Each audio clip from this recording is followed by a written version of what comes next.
कि देश में रोहिंग्या मुस्लिम प्रवासियों की स्थिति को लेकर केंद्र सरकार की तरफ से अहम बयान सामने आया है। सुप्रीम कोर्ट में केंद्र सरकार ने कहा कि इन प्रवासियों के पास भारत में रहने और बसने का मौलिक अधिकार नहीं है। हिरासत में लिए गए रोहिंग्या की रिहाई की मांग को लेकर केंद्र सरकार ने सुप्रीम कोर्ट में दाखिल हलफनामे में अपना रुख साफ किया।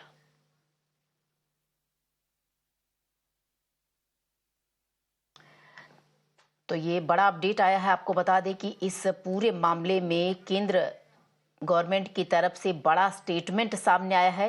सेंटर यानी केंद्र ने अपना स्टैंड, अपना रुख इस पूरे मामले पर अब साफ किया है। एक तरीके से केंद्र सरकार द्वारा साफ तौर पर कहा गया है कि ये जो रोहिंग्या हैं उन्हें भारत में रहने और बसने का मौलिक अधिकार नहीं है। सुप्रीम कोर्ट के अलग अलग फैसलों का हवाला देते हुए केंद्र सरकार ने स्पष्ट किया कि एक विदेशी को संविधान के अनुच्छेद 21 के तहत जीवन और स्वतंत्रता का अधिकार प्राप्त है, लेकिन देश में रहने और बसने का अधिकार खास तौर पर विशेष रूप से भारतीय नागरिकों के लिए आरक्षित है।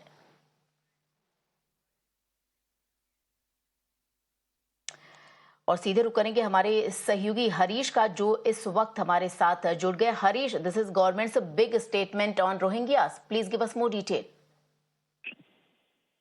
Yes, that's right. The center has made a significant statement regarding the status of illegal Rohingya Muslims migrants in the country in a submission to the Supreme Court in response to a plea filed by petitioner Priyali Sur for release of detained Rohingyas. The government asserted that these migrants do not possess a fundamental right to reside and settle in India.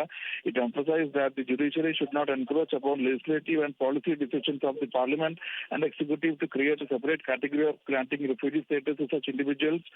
And citing various judgments of the Supreme Court, the government clarified that while a foreigner enjoys the right to life and liberty under Article 21 of the Constitution, the right to reside and settle in the country is exclusively reserved for Indian citizens.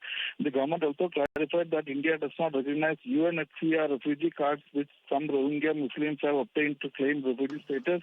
The affidavit said continuance of Rohingya illegal migration to India and their stay in India, apart from it being absolutely illegal, is fraught with serious security ramifications. So the center means to say that regarding the status of illegal Rohingya Muslim migrants in the country, it means to say that these Rohingya migrants do not possess a fundamental right to reside. बिल्कुल हरीश, आपका बहुत बहुत शुक्रिया इन तमाम जानकारी के लिए। केंद्र सरकार द्वारा आपको बता दें, रोहिंग्या मुसलमानों पर ये बड़ा बयान सामने आया, स्टेटमेंट सामने आया।